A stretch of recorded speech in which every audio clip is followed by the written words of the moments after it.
एक छोटे से कस्बे की संकरी गलियों में एक लड़का रहता था, रवि। हर सुबह वो साइकिल पर अखबार बांटता और स्कूल जाते वक्त उस बड़े कॉलेज के गेट के सामने रुक जाता। वो कॉलेज जिसकी दीवारों पर टंगे पोस्टर उसे सपनों की तरह बुलाते। वो अक्सर खुद से कहता, एक दिन मैं भी यहां पढ़ूंगा। घर की हालत बहुत खराब थी। पिता रिक्शा चलाते थे, मां कई महीनों से बीमार थी। रवि की किताबें पुरानी थीं, लेकिन उसके सपने अब भी नए थे। रात को जब पूरा मोहल्ला सो जाता, वो स्ट्रीट लाइट के नीचे बैठकर पढ़ता रहता।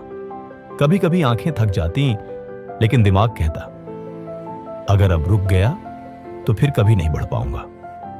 एक दिन स्कूल में घोषणा हुई, टॉप 3 स्टूडेंट्स को फ्री कोचिंग स्कॉलरशिप मिलेगी। रवि के कानों में यह बात जैसे उम्मीद की आवाज बनकर गूंज गई। उसके लिए यह कोई मौका नहीं, बल्कि एक रास्ता था जो उसकी जिंदगी बदल सकता था।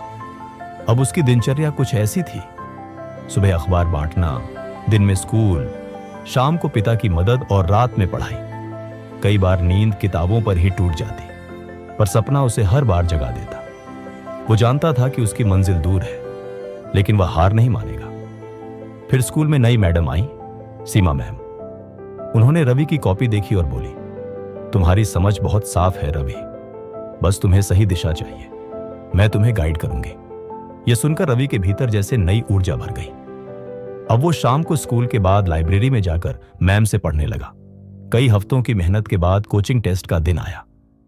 रवि के हाथ कांप रहे थे, माथे पर पसीना था, पर दिल में विश्वास था। उसने खुद से कहा, मैं गरीब हो सकता हूं, लेकिन हारा हुआ नहीं। वो पूरे ध्यान से हर सवाल हल करता गया।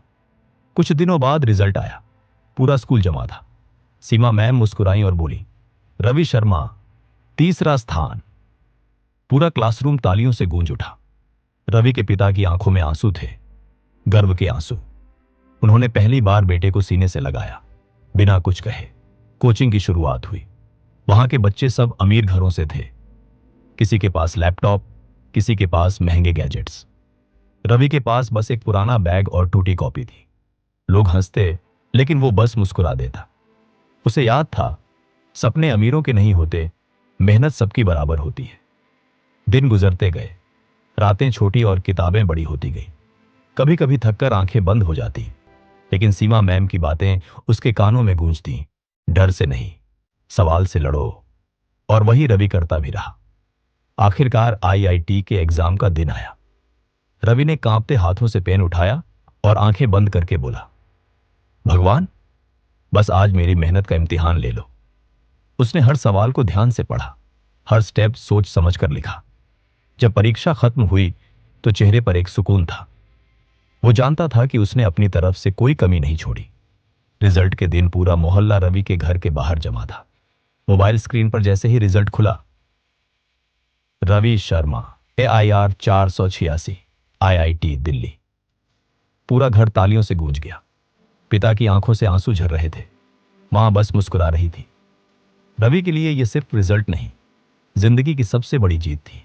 5 साल बाद रवि अब रवि सर बन चुका था। वो अपने कस्बे में लौटा और वहां एक फ्री कोचिंग इंस्टीट्यूट खोला। नाम रखा आखिरी नोटबुक, जहां वो गरीब बच्चों को मुफ्त पढ़ाता। हर क्लास की शुरुआत में वो बस एक बात कहता, गरीबी कमजोरी नहीं होती जब तक तुम हार नहीं मानते। अब मोहल्ले के बच्चे उसे गुरु कहते हैं, और हर शाम जब वो क्लास से बाहर निकलता है तो आसमान की तरफ देखकर बस मुस्कुरा देता है, क्योंकि उसे पता है वो लड़का जो कभी हार नहीं मानता, आज भी किसी ना किसी के सपनों में जिंदा है।